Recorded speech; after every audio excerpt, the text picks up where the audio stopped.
Nak abang kata betapa hinanya Dajjal sampai tak disebutkan namanya dalam Al-Quran. Tak layak untuk disebutkan dalam Al-Quran.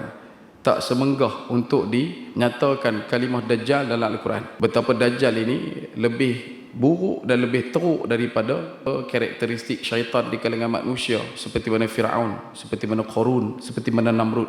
Mereka itu adalah orang yang dihinakan Allah, tetapi tidaklah sehina mana, kerana masih lagi diungkapkan kalam nama mereka di dalam Al-Quran.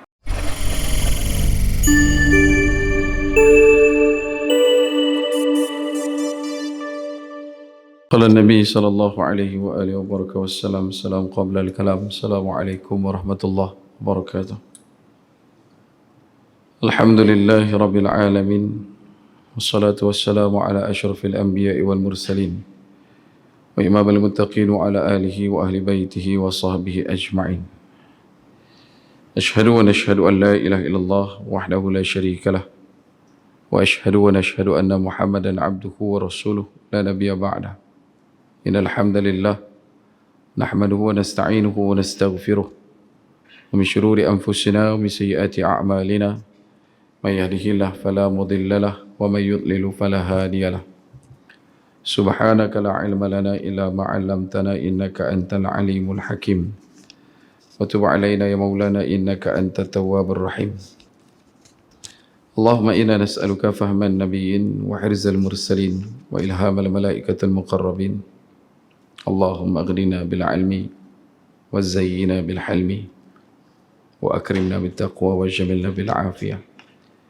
نويت تعلم بالتعليم وتذكر بالتذكير ونفع والانتفاع والإفادة والاستفادة والحث على التمسك بكتاب الله وسنة رسوله ودعاء إلى الهدى ودلالة على الخير ابتغاء وجه الله وقربه ومرضاته وثوابه لله تعالى. اللهم بارك لنا في شعبان وبلغنا رمضان. اللهم إنا نسألك رضاك والجنة ونعوذ بك من سخطك والنار. اللهم صل الإسلام والمسلمين والمؤمنين والمجاهدين والمستضعفين في الرفاه وفي الغزة وفي الضفة وفي فلسطين وفي الشام وفي كل مكان وكل زمان. اللهم ارحم أمة سيدنا محمد. اللهم سلم أمة سيدنا محمد. اللهم أصلح أمة سيدنا محمد. اللهم ألف بين قلوبنا. اللهم ادفع عنا الغلاء والبلاء والوباء والفحش والجدب والقهط والفتن والمهن ما ظهر منها وما بطن في بلادنا هذا خاصة ومن بلدان المسلمين عامة إنك على كل شيء قدير. إنك أنت السميع الدعاء. إنك أنت المجيب الدعوات يا قاضي الحاجات. حسبنا الله ونعم الوكيل ونعم المولى ونعم النصير ولا حول ولا قوة إلا بالله العلي العظيم. قال الله تعالى في الكتاب العزيز بعد أعوذ بالله من الشيطان الرجيم رب اشرح لي صدري ويسر لي أمري واحلل عقدة من لساني يفقهوا قولي رب اجعلني مقيم الصلاة ومن ذريتي ربنا وتقبل دعاء. أما بعد. Alhamdulillah, pertama-tamanya dan selama-lamanya kita rafa'kan syukur kehadrat Allah Subhanahu wa taala dengan faham sedar segar bahawasanya Allah jualah yang menciptakan langit dan bumi serta apa yang ada di antara keduanya dengan kekuasaan mutlak milik Allah dan ketunggalan Allah Subhanahu wa taala. Seterusnya selawat serta salam ke atas junjungan besar baginda Nabi sallallahu alaihi wasallam, manusia menjadi asbab musabab paling utama dan mulia sehingga kita diberikan kebaikan, kita dihimpunkan dalam ketaatan, diberikan pinjaman iman dan Islam sampai ke malam ini. Justru berbanyak oleh kita untuk berselawat ke atas baginda Nabi sallallahu alaihi wasallam. Moga-moga dengan banyaknya berselawat akan menjadi asbab kita didudukkan bersama baginda Nabi sallallahu alaihi wasallam di akhirat kelak insya-Allah. Allahumma salli ala sayyidina Muhammad wa ala ali sayyidina Muhammad kama shallaita ala sayyidina Ibrahim wa ala ali sayyidina Ibrahim wa barik ala sayyidina Muhammad wa ala ali sayyidina Muhammad kama barakta ala sayyidina Ibrahim wa ala ali sayyidina Ibrahim fil alamin innaka Hamidun Majid. Baik. Tuan-tuan dan hadirin muslimin mukminin rahimakumullah sekalian, insya-Allah pada malam ini mengisi ruang iktikaf tuan-tuan yang mulia menantikan masuknya waktu isyak, kita akan sambung perkongsian kita daripada kitab Umurul Umatil Islam wa Zuhuril Imam Mahdi alaihi salam daripada Syekh Amin Jamaluddin pada muka surat yang ke-156. Sambungan daripada pada tajuk berkenaan dengan persiapan sebelum munculnya Dajjal. Cuma pada malam ini tajuk kecil ini membawakan satu perkara yang acap kali ditandakan sebagai perbincangan utama di kalangan ulama yang menekuni berkenaan dengan kedatangan, kewujudan dan juga kemunculan Dajjal. Antara perkara yang selalu dibawakan adalah mengapa Dajjal tidak disebut di dalam Al-Quran. Ini antara satu benda yang memicu persoalan di kalangan para ulama, dan kita akan kongsikan juga beberapa pandang daripada kitab ini yang dimuatkan oleh Syekh Amin Jamaluddin berkenaan dengan kenapa Dajjal itu tidak disebutkan di dalam Al-Quran. Sekiranya Dajjal adalah satu fitnah besar, Dajjal adalah satu gagasan yang diberitakan oleh para nabi seperti mana yang disebutkan oleh baginda Nabi sallallahu alaihi wasallam, yang bermaksud tidak ada nabi yang tidak menceritakan tentang fitnah Dajjal. Jadi bagaimana perkataan Dajjal itu secara istilahnya tidak wujud dan tidak ditimbulkan dalam Al-Quran. Fadilatul Syekh Amin Jamaluddin menyatakan fasal ini akan kita tutup dengan menjawab pertanyaan yang kadang-kadang timbul pada diri sebahagian orang, iaitu mengapa Dajjal tidak pernah disebutkan di dalam Al-Quran. Dan kebanyakan persoalan ini timbul terutamanya bagi orang yang mengingkari kemunculan Dajjal. Yang pertama, ada orang yang berpendapat, kata Syamin, bahawasanya Dajjal telah tersebut dalam Al-Quran, antaranya dalam surah Al-An'am ayat yang ke-158, yang mana Allah Subhanahu wa taala berfirman, yauma ya'ti ba'du ayati rabbika la yanfa'u nafsan imanuha. Pada hari datangnya beberapa ayat dari Tuhanmu, tidaklah bermanfaat bagi iman seseorang kepada dirinya sendiri yang belum pernah beriman sebelum itu. Suratul An'am ayat 158. Yang mana perkara tersebut dimurnikan lagi dalam hadis Nabi sallallahu alaihi wasallam pada tingkat hadis marfu' yang disahihkan oleh Al-Imam Tirmizi dalam sahihnya, jalur daripada Sayyidina Abu Hurairah radhiyallahu an, di mana disebutkan betapa baginda Nabi sallallahu alaihi wasallam mengkhabarkan kepada Abu Hurairah radhiyallahu an, salasatun iza kharajna lam yanfa' nafsan imanuha lam takun amanat min qabla ad-dajjal wad-dabbah wa tulu'u syams min maghribiha. Kata Nabi sallallahu alaihi wasallam, tiga perkara yang apabila ia keluar maka tidak akan bermanfaat, tidak akan dapat menolong seseorang pun iman seseorang itu yang belum pernah beriman sebelumnya, iaitulah seperti mana ditandakan ad-dajjal, iaitulah tentang Dajjal, bila mana munculnya Dajjal, wad-dabbah, iaitulah binatang bumi, wa tulu'u syams min maghribiha, dan juga terbitnya matahari daripada barat. Kedudukan dan juga pendapat ataupun tafsiran di atas disebutkan oleh orang yang menolak kemunculan Dajjal. Mereka mengatakan pendapat tersebut tidaklah kuat kerana ayat tersebut tidak menyebutkan nama Dajjal dalam teks yang jelas. Bagi mereka nak juga kalimah Dajjal itu muncul dalam ayat Quran kalau betul Dajjal itu adalah benar. Sedangkan dalam hadis Nabi telah pun dirangkumkan betapa peringatan berkenaan dengan hakikat keimanan seseorang itu hanya laku di sisi Allah sebelum berlaku tiga benda ni. Bila mana dah muncul Dajjal, keluarnya binatang melata daripada bumi dan matahari terbit dari barat, maka selepas daripada itu iman tidak lagi berguna.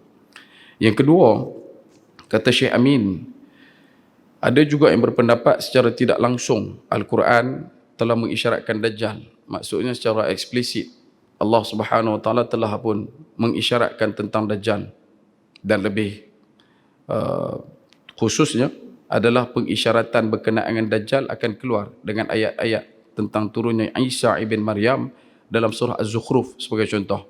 Dalam surah Az-Zukhruf ayat ke-61 Allah Subhanahu wa taala berfirman, wa innahu li'ilmun lis-sa'ah fala tamtarunna biha wattabi'un.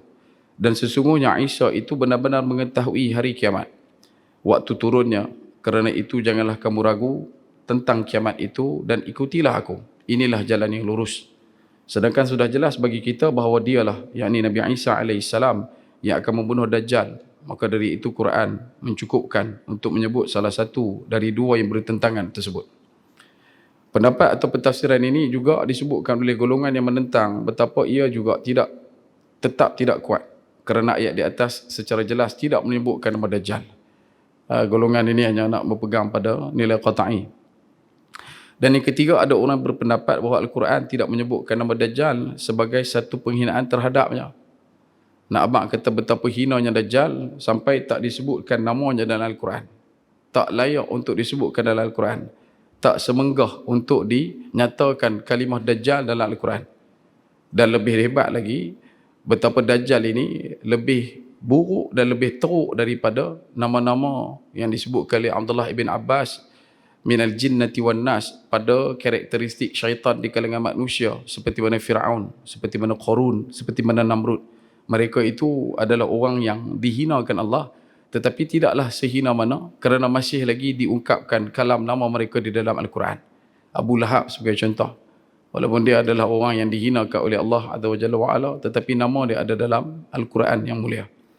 Namun kelompok ini juga mengatakan ini juga adalah lemah, kerana dalam Al-Quran kalau dah dikira hina, maka Fir'aun itu juga tak perlu untuk disebut. Mereka nak fahamkan betapa Dajjal itu adalah satu makhluk manusia yang tidaklah sejahat seperti mana Fir'aun. Bagi mereka faham, Fir'aun tu buruk lagi, Fir'aun tu teruk lagi. Sedangkan yang Nabi nak petakan kepada kita, yang Nabi nak landscapekan kepada kita, Dajjal tu lebih buruk dan lebih teruk daripada Fir'aun. Yang keempat, ada pula yang berpendapat bahawa di dalam Al-Quran dikisahkan tentang para manusia yang melakukan kerosakan pada masa yang lalu dan telah berlaku perkaranya. Berbeza halnya dengan yang belum datang. Bagi golongan dan juga kelompok ini, mereka mengatakan Quran itu datang dalam keadaan menceritakan tentang perkara yang sudah berlaku, berkaitan dengan sejarah, berkaitan dengan sirah, berkaitan dengan perjalanan waktu yang terdahulu, dan tidak digembar-gemburkan tentang perjalanan masa yang akan datang. Bagi kelompok ini juga dicantas pendapat mereka kerana kaum Ya'juj Ma'juj juga disebut dalam Al-Quran padahal mereka belum lagi muncul. Betul, Allah Ta'ala sebut juga kalimah Ya'juj wa Ma'juj dalam Al-Quran, sedangkan itu belum lagi muncul. Begitu jugalah dengan apa yang disebutkan perihal tentang kiamat yang Allah Ta'ala berikan tumpuannya dalam Al-Quran daripada 6,236 ayat. Kata beberapa kajian yang dibuat menyebutkan dan menunjukkan 1/3 daripada jumlah ayat yang dalam Al-Quran, bukan 1/3, 1/6 daripada ayat dalam Al-Quran, 1075 ayat menceritakan tentang akhirat, cerita tentang kiamat, cerita tentang ganjaran, cerita tentang balasan yang diletakkan sebermula perjalanan manusia selepas daripada berlakunya peristiwa kiamat. Jadi benda itu adalah benda yang belum datang. Dan kerana itu juga pendapat yang kukuh, kata Syekh Amin, menurut kami ialah bahawa Dajjal tidak disebut di dalam Al-Quran adalah kerana fitnahnya. Nak abang kata betapa buruk dan teruknya fitnah Dajjal sehingga dia tu sendiri tak disebutkan dalam Al-Quran. Gambaran fitnah ni macam yang kita sebut pada tuan-tuan, dia adalah seperti mana yang Nabi sebutkan dalam hadis berkenaan dengan jalinan tikar yang kita tak tahu puncanya daripada mana hujung, mana-mana pangkal, mana ke atas, mana ke bawah. Dan disebabkan oleh fitnah yang terlalu berselirat, fitnah yang terlalu berserabut itu menyebabkan nama Dajjal tidak dimunculkan dalam Al-Quran.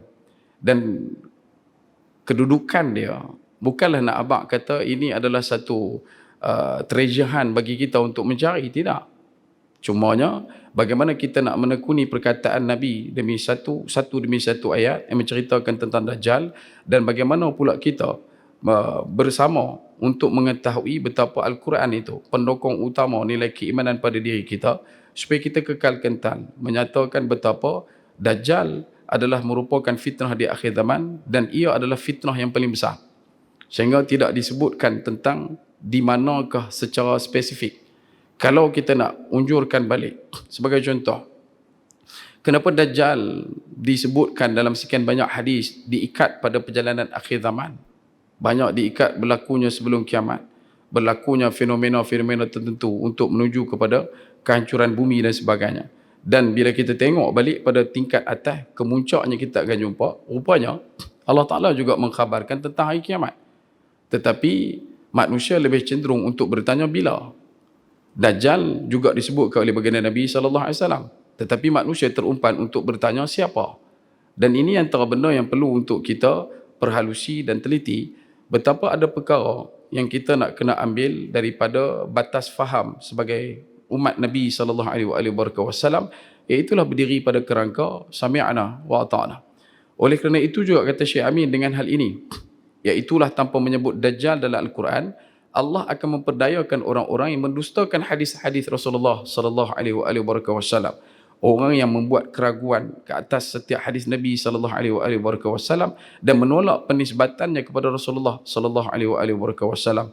Orang inilah yang kita sebutkan sama seperti kaum Al-Farmawiyah yang kita pernah kongsikan pada fasal keempat hari itu, berkenaan bagaimana mereka ini menandakan betapa perlu untuk mengambil pandangan daripada Quran dan juga hadis mata-mata tanpa perlu untuk merujuk kepada qiyas dan sebagainya. Mereka juga sebahagian daripada orang yang hanya mengambil Quran dan juga tidak menerima hadis. Bahkan kelompok ini juga ada yang menerima hadis tetapi tidak mengambil Al-Quran. Dan juga selain daripada mereka, yang ini daripada kalangan orang-orang yang mengaku sebagai pengikut akademi rasionalisme ataupun orang yang terlalu ikat kepada logik. Yang ni kita habaq prinsip dangkal seperti ini perlu untuk dilondehkan keluar daripada pemikiran kita supaya jadi orang yang lebih telus dan bening dalam memahami ayat Allah Azza wa Jalla wa Ala dan juga mencermati sunnah Nabi pada kalimah hadis Nabi sallallahu alaihi wasallam. Mereka ni lah orang yang suka untuk orang kata apa, pegu, menyesuaikan antara ini dengan ini. Mereka nak supaya semua tu ada link. Dia nak supaya semua benda tu ada keterkaitan. Sebab benda tu akan lebih dramatik, benda tu akan lebih seronok, benda tu akan lebih dahsyat. Dia bunyi tu nampak macam lebih garang. Sebab daripada ini kita akan tengok sini, sini akan pergi ke situ, situ pergi ke sini. Itu bagi mereka adalah lebih akademik. Tetapi ada perkara yang tidak perlu untuk diakademikkan pada rasional. Seperti mana yang kita sebutkan dalam peristiwa Isra' dan Mi'raj. Bahkan dalam peristiwa Nabi Allah Ibrahim AS pada bab pembakaran, menolak prinsip sains berkenaan dengan api yang membakar, tapi tidak bagi Nabi Allah Ibrahim AS. Bagi konsep genealogi penciptaan manusia, kewujudan manusia perlu pada kromosom gandingan XX dan XY, tetapi tidak bagi Nabi Isa AS, tidak bagi Siti Hawa dan juga tidak bagi Nabi Allah Adam AS. Dan selama mana orang yang mengangkat nilai logik dalam semua perkara tanpa ditunjangi dengan iman kepada Allah Subhanahu wa taala pada kadar Islam, iaitulah menyerah diri sepenuhnya kepada Allah, maka golongan ini pastinya tidak akan pernah berhenti dan sentiasa akan datang muncul pada tuan-tuan dengan kalimah membawakan dengan fahaman mereka menyatakan betapa Dajjal adalah satu perkara yang diada-adakan untuk melariskan segala macam tunggangan dalam penyampaian agama. Dan sebabkan itu jugalah, kalau kita tengok seperti mana disebutkan di buku surat 158 itu, di mana apabila nas-nas tersebut sesuai dengan keinginan atau kepentingan mereka, maka itu akan mereka terima.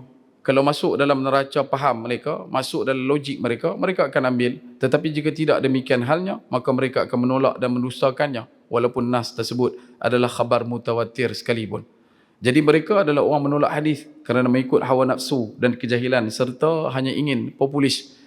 Hanya orang yang oportunis, orang yang suka kepada populariti. Mereka itulah orang yang benar-benar akan terpedaya oleh Dajjal dan akan masuk perangkapnya, serta akan tersesat dalam kesesatannya kerana mereka tidak menemukan nas yang tertulis di dalam Al-Quran tentang Dajjal, tetapi ia hanya tertulis dan ditetapkan dalam sunnah Nabi SAW yang suci. Sedangkan mereka tidaklah mengakui sunnah kecuali apabila ia bersesuaian dengan hawa nafsu mereka yang telah sakit, yakni rosak. Rasulullah sallallahu alaihi wasallam bersabda, "Al-ahal Aisyah rajulun yablughu al-hadith anni wa huwa muttaki'un ala arikatihi fayaqul bainana wa bainakum kitabullah fama wajadna fihi halalan istahlalna wa ma wajadna fihi haraman haramnahu wa inna ma harama Rasulullah kama harama Allah." Ketahuilah, apakah Isa AS adalah seorang lelaki yang telah sampai kepadanya ucapan-ucapanku, akan tetapi nanti ia akan berkata sambil menekankan tangannya ke atas kursinya, petunjuk di antara kami. Kata Nabi Isa, dan kamu, petunjuk antara kami dan kamu adalah kitab Allah. Maka apa saja yang kami temukan halal di dalamnya, maka kami akan menghalalkannya. Kami akan mengharamkannya segala apa yang telah diharamkan di dalamnya. Dan sesungguhnya apa-apa yang diharamkan oleh Rasulullah adalah seperti yang diharamkan oleh Allah Azza wa Jalla wa Ala. Riwayat Imam Tirmizi daripada Miqdam, riwayat Ad-Darimi dalam hadis sahihnya dan disahihkan oleh Al-Albani dalam kitab Al-Mishkat. Ini antara benda yang dibawakan karakter perbincangan berkenaan dengan kewujudan dan juga kemunculan Dajjal. Walaupun kita berada pada satu zaman yang mudah untuk mencapai dan juga menggapai faham ilmu, tetapi sukar juga sekiranya ilmu itu didakap dalam keadaan tidak memiliki iman kepada Allah Azza wa Jalla wa Ala. Sebab tu dalam kempen kita, dalam usaha kita bawakan kepada masyarakat umat, bila masuk pada bab perkara berkenaan dengan sunnah Nabi, hadis Nabi SAW, keluarkan diri kita daripada batas faham yang menyatakan itu adalah ramalan, kerana ia bakal menjemput ketidakseimbangan faham. Kita akan kata, oh benda ni adalah Nabi ramai saja ni, Nabi cuma buat ramalan ya. Padahal benda tu bukan ramalan. Kalau kita juga menggunakan nilai yang sama kepada Nabi, maka tak asinglah kita, tak lainlah kita dengan orang kafir Quraisy. Orang kafir Quraisy juga telah lebih awal menuduh baginda Nabi SAW sebagai peramal. Mereka lebih dahulu menyatakan Nabi adalah orang yang mampu untuk menilik nasib dan sebagainya. Sedangkan itu adalah tidak benar untuk bagi Nabi SAW yang mulia. Kemudian dalam yang perkara yang lain disebutkan juga, kita ambil daripada kitab Dr. Yusuf Wabil berkenaan dengan beberapa hadis yang menunjukkan kemutawatiran berita akan munculnya Dajjal pada akhir zaman. Dan Dajjal ini adalah peribadi yang hakiki, yang diberi hal-hal yang luar biasa oleh Allah Azza wa Jalla wa Ala. Kerana itu kata ulama, diikat juga Dajjal dengan panggilan Al-Masih. Cuma Masihnya itu adalah Masih yang bertentangan dengan Nabi Isa. Syekh Muhammad Abduh berpendapat Dajjal itu hanya lambang khurafat. Bagi pemikiran Abduh, Syekh Muhammad Abduh, dia mengatakan Dajjal itu hanya lambang kekhurafatan, kebohongan dan juga keburu-burukan belaka. Tidak berwujud sebagai manusia. Yang ini yang disebutkan dalam tafsir beliau, tafsir Al-Manar. Yang mana ini juga membawa satu bingkisan kelompok faham mengatakan Dajjal ni adalah satu sistem. Dajjal ni adalah satu gagasan pemikiran. Dajjal ini adalah satu tabiat ataupun sosial politik yang berlaku di kalangan masyarakat. Yang itulah yang Dok Mai kata tiga segi, yang mana Dok Mai kata TV, yang mana Dok Mai kata telefon dan sebagainya. Sifatnya mungkin, sifatnya ada, tetapi bukanlah itu Dajjal yang hakikat. Kerana bagi Nabi SAW, seperti mana dilantunkan pada setiap kalimah baginda Nabi SAW, Dajjal itu adalah makhluk berupa manusia yang hidupnya, hakikatnya tetap kewujudan seperti mana manusia, cuma ada kelebihan yang telah Allah Ta'ala letakkan. Syekh Muhammad Abduh ini pula diikuti pandangan tersebut oleh Syekh Abu Ubayyah yang berpendapat bahawa Dajjal itu hanyalah sekadar petanda saja untuk melariskan kebatilan, bukan wujud sebagaimana manusia dari kalangan manusia seperti anak Adam. Ini kata Syekh Abu Ubayyah. Pendapat ini juga merupakan penakwilan yang disebutkan oleh ulama menyimpang dari zahir hadis tanpa disertakan dengan qarinah, iaitu tanda ataupun petunjuk ke arah itu. Sekiranya kita perhatikan perkataan Abu Ubayyah dalam ta'liqnya terhadap hadis-hadis Dajjal, beliau juga pernah menyebutkan berbeza-bezanya hadis mengenai tempat muncul Dajjal, waktu munculnya, apakah Ibnu Sayyad ataupun bukan. Semua itu menunjukkan bahawa yang dimaksudkan dengan Dajjal hanyalah lambang keburukan dan angkara murka yang menguasai, yang menyebarkan kemudaratan dan sangat cepat beserta fitnahnya yang mengganas dan bermaharjalela pada satu waktu sampai satu saat dimusnahkan oleh Allah kekuasaan kebenaran dan kalimah Allah. Dalam Al-Quran Allah Ta'ala firmankan pada surah Al-Isra ayat yang ke-81, surah ke-17, wa zahaqal batil, kata Allah, sesungguhnya kebatilan itu pasti akan lenyap. Kata Abu Ubayyah lagi, apakah tidak lebih utama untuk difahami bahawa Dajjal itu sebagai lambang keburukan, kepalsuan dan kebohongan. Pendapat ini juga ditolak kerana hadis-hadis tentang kewujudan Dajjal secara tegas dan jelas menunjukkan bahawasanya Dajjal itu adalah satu manusia. Munculnya dalam kedudukan seorang lelaki yang ada wujudnya, tidak ada satu pun petunjuk menunjukkan bahawa ia hanya sekadar lambang banyaknya khurafat, kebohongan dan kebatilan. Mana mungkin kalaulah berita tentang Ibnu Sayyad yang pernah menggemparkan kota Madinah, menjemput dan membuatkan baginda Nabi sallallahu alaihi wasallam untuk turun membumi, masuk ke dalam satu kawasan perkebunan kurma semata-mata untuk mengintip satu orang lelaki yang dipanggil dengan gelar panggil Ibnu Sayyad itu. Kalaulah Dajjal itu datang dalam bentuk konsep, konteks, sistem semata-mata, adakah perlu untuk Nabi turun sampai sebegitu? Ataupun adakah perlu Nabi melarang kepada Sayyidina Umar dengan menyatakan tidak ada guna kamu membunuh Ibnu Sayyad kalau betul ianya Dajjal, kerana yang pasti akan membunuh Dajjal adalah Nabi Isa AS. Dan kalau dia bukan Dajjal, maka pembunuhan kamu adalah pembunuhan yang sia-sia. Dan lebih dahsyatnya lagi, betapa Nabi SAW menunjukkan daripada mana kedudukan berdatang munculnya Dajjal bersama dengan bala tentera di kalangan kelompok Yahudi yang dibinakan ketumbukan seramai 70,000 orang. Dan Nabi nyatakan betapa itu akan datang daripada Khurasan, Asfahan ataupun Asbahan dalam hadis-hadis Nabi SAW. Nak abang kata, memang benda tu akan main lah. Dia akan main dalam bentuk wujud, bukan main dalam bentuk karakter yang kita faham. Dia main ikut sistem, dia main ikut vaksin, dia main ikut apa benda, cuaca, tidak. Ni main 2-3 hari. Kita dah abang dah itu tu lepas. Berkenaan dengan solar storm, kesan dia apa dia. Ni yang kita duk hadap ni. Yang dikatakan El Nino dan sebagainya. Bagaimana kita punya cuaca menjengah lebih daripada 35 darjah Celsius. Jumaat minggu lepas 41. Kali ini saja pun dekat 40. Kan? Gas boleh sip lagu tu lah. Tak payah goreng telur pakai gas. Letak periuk belakang kat luar, pecah telur masuk dalam tu lah. Rezeki kot tu. Cuma janganlah duk buat teruk pi kalih kawah dodoi pula. Dia tak duk pakai gas lah. Sip dah kayu, sip dah karat, sip dah gas, kita masak pakai matahari. Kalau orang kampung Bangui boleh buat, kira ya. Kan? Kok dia boleh simpan haba nak masak ke? Kalau boleh. Cuma nak abang kata, ya, macam kita duk hadap. Habis itu dah dibenamkan dan ditenggelamkan segala kerumitan dan keresahan di kalangan masyarakat umat yang memetakan solar storm ini sebagai satu benda yang begitu dahsyat, hebat, 17 hari bergelap tanpa cahaya. Dan itu adalah satu benda yang telah pun kita mungkiri supaya bawalah tarhib dalam masyarakat dan bukan kita datangkan targhib untuk menyatakan betapa perjalanan kita perlu untuk diteruskan. Dan dalam waktu yang sama, bagaimana komponen-komponen ini akan menjadi semak imbang dalam kehidupan bila kita tahu betapa kalau kita ikut perkataan Nabi SAW, kita ikut apa yang telah didusturkan oleh Allah Azza wa Jalla dalam Quran, kita tidak akan pernah dihinggap dengan nilai rasa khauf dan juga hazan. Bagi kita adalah orang yang bergembira, orang yang senantiasa suka duduk dalam keadaan mendengar busyra. Sebab tu kita bila nak dengar ganjaran balasan kebaikan, Allah Ta'ala sebut kalimah wal mubasyirat, iaitu sampaikan berita gembira, iaitu berita yang akan membuatkan kita rasa tenang, senang, kita akan jadi rasa tenteram, dan bukanlah datang dalam keadaan yang menggoncangkan dan membuatkan kita keluh kesah.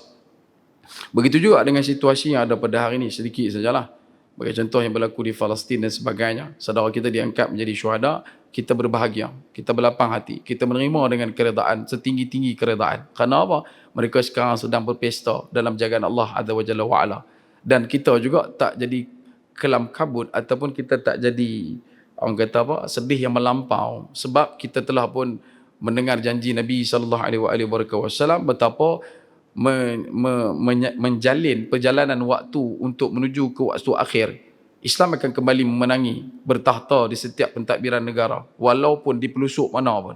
Dan kita tak jadi kelang kabut. Dan hari ini kita akan tengok betapa kelang kabutnya kelompok kufar dengan strategi mereka yang paling dahsyat untuk mengelabui dunia, dan mereka nak menguasai dunia seluruhnya. Sedangkan kita orang beriman tetap bahagia dan tenang kerana kita tahu apa buatlah macam mana pun, nanti di akhirnya akan kembali berpasak dan berpuncak kepada Islam. Semuanya akan bertumang kepada Islam, yang mana kekafiran, kekufuran akan tumbang setumbang-tumbangnya. Dan ini antara benda yang meledakkan rasa syukur. Kita akan jadi orang bahagia, kita tak akan jadi orang berdendam. Tapi kalau kita masih lagi duduk dalam naratif pandang yang mengatakan ini adalah perkara yang menyusahkan, ini adalah benda yang datangkan kepada kita kesakitan pada hati dan juga benak kita, maka kita takkan boleh keluar daripada rasa geram itu dan kita takkan pernah mendapat nilai ketenangan. Begitu juga yang disebutkan oleh Dr. Yusuf Wabil, betapa Nabi SAW dengan begitu jelas menerima perkhabaran daripada titik awal waktu tentang keberadaan Dajjal seperti mana yang telah kita pinkan, yang telah kita indikatorkan pada hadis panjang daripada Tamim Ad-Dari. Begitu juga bila mana disebutkan Nabi SAW tidak mempertikaikan adakah benda itu wujud benar ataupun tidak, adakah betul Tamim Ad-Dari bertemu dengan Dajjal, adakah jasasah itu begini-begini, tidak. Bahkan Nabi cuma melontarkan kembali perkataan tersebut kepada masyarakat umat pada dalil hadis Fatimah binti Qais yang panjang berkenaan dengan selok-belok kedudukan dan keberadaan wujudnya Dajjal di zaman Nabi sallallahu alaihi wasallam lagi, dan berita itu disampaikan kepada kita dengan begitu dahsyat sehingga kan dikhabarkan oleh sahabat, pernah Nabi sallallahu alaihi wasallam bersama dengan kami selepas daripada waktu subuh, Nabi naik ke mimbar dan Nabi berkhutbah menceritakan tentang isi dan juga inti perjalanan kiamat. Kemudian sampailah waktu zuhur, Nabi turun solat zuhur bersama. Kemudian selepas solat zuhur, Nabi naik semula ke mimbar dan Nabi menceritakan tentang segala isi perkara berkaitan dengan kiamat termasuk Dajjal. Sampailah masuk waktu asar, Nabi turun solat asar dengan kami. Selepas solat asar, Nabi naik semula ke mimbar menceritakan berkenaan dengan tragedi, insiden peristiwa akhir zaman. Dan kemudian sampailah pada waktu maghrib, Nabi turun untuk solat maghrib dan Nabi menceritakan kami perkara tersebut berulang-ulang. Kata Huzaifah Al-Yamani, sehingga aku boleh ulang dan ingat balik perkara tu. Nak abang kata, Nabi duk tekan cerita berkenaan kiamat ni terlalu banyak kali dan berulang-ulang. Yang mana disebutkan balik dalam antara yang dibawakan dalam kitab Fawaid Makiyah, iaitu bila mana kita mendengar pengulangan istimrar yang berlaku daripada guru, daripada orang yang alim, daripada orang yang mengajak, buatlah ataupun jadikanlah pendengaran itu ataupun benda tersebut seperti mana kali pertama baru kita dengar. Dan itu antara yang terakhir yang kita sempat sebutkan pada tuan-tuan, dan insya-Allah kita akan berhenti di muka surat yang ke 159 itu, dan kita akan sambung pertemuan yang seterusnya insya-Allah lepas daripada raya. Selamat menyambut bulan Ramadan dan teruskan untuk bermaaf-maafan, dan moga-moga Allah Ta'ala berikan kemudahan pada kita untuk menjalani ibadah puasa Ramadan dalam keadaan yang terbaik insya-Allah. Jadi moga-moga takat itu perkongsian, ada kebaikan tolong sebar-lebarkan, keburukan tolong jauhkan. Bak kata patah sedap makan dikunyah-kunyah, sedap kata diulang-ulang. Kalau buat kerabu perut jangan diperah 5 perut, kalau baik tolong diikut, kalau buruk jangan diturut. Akhir kalam, sekecil-kecil ikan pasti ada isinya, sebesar-besar ikan pasti ada tulangnya. Aku liqauli hadza wastaghfirullahal adzim li wa lakum. Wassalamualaikum warahmatullahi wabarakatuh. Wallahu taala a'lam.